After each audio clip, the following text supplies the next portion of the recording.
Hi friends, నా పేరు Shirisha. Welcome to my channel. నేను ఛానల్ కొత్తగా స్టార్ట్ చేశానండి. ఇది నా ఫస్ట్ వీడియో. సో నేను ఈ రెసిపీ చెప్పబోయే ముందు మీకు ఒక స్టోరీ చెప్పాలన్నమాట. ఈ అవకాడోస్ నాకు ఎలా వచ్చాయి అనేది. సో నేను అవకాడోస్ ఎక్కడి నుంచి తెచ్చానంటే, మా ఇంటి వెనక మాకు చెట్టు ఉంటుంది. ఆ చెట్టుకి చాలా కాయలు ఉన్నాయి. అవి మేము ఒక 4 months నుంచి అబ్జర్వ్ చేస్తున్నాం అన్నమాట. అంతే ఉంటున్నాయి కాయలు ఎప్పుడు చూసినా. అవి ఏమన్నా మేము చెట్టుకే మగ్గుతాయేమో అనుకున్నాము, కాదండి.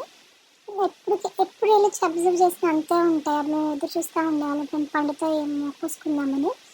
కానీ ఒకసారి మా హస్బెండ్ వెళ్ళి ఒక 4 కాయలు తెంపుకొచ్చారు. అది బియ్యంలో వేసారనమాట. తర్వాత నేను ఒక వారం 10 రోజుల తర్వాత చూసాను. అది ఇలా అయి ఉన్నాయన్నమాట. మంచిగా మెత్తగాను గ్రీనిష్ కలర్లో ఉన్నాయి. సో నేను తీసి ఫ్రిడ్జ్లో పెట్టాను అనమాట. నెక్స్ట్ డే ఏం వీడియో చేద్దామా, నా ఫస్ట్ వీడియో కదా అని ఆలోచిస్తూ ఉంటే నా దగ్గర ఇవి ఉన్నాయి కదా, అండ్ మనకి ఇవి కొంచెం మంచిగా ఆర్గానిక్గా వచ్చాయి, ఒకసారి ట్రై చేద్దాం అన్నట్టు ట్రై చేశానండి. చాలా బాగా వచ్చింది. అండ్ అవకాడోస్ కూడా చాలా స్మూతీగా ఉన్నాయి. అండ్ చాలా స్వీట్ కూడా ఉన్నాయండి. చాలా అంటే మనకి లేత పళ్ళు ఎలా ఉంటాయి అలా అనిపిస్తున్నాయి అనమాట. మీరు కూడా ట్రై చేయండి. దీనికి కావాల్సింది మనకి అవకాడోస్, ఒక టమాటో, ఒక చిల్లీ, ఒక కుకుంబర్, ఒక ఆనియన్.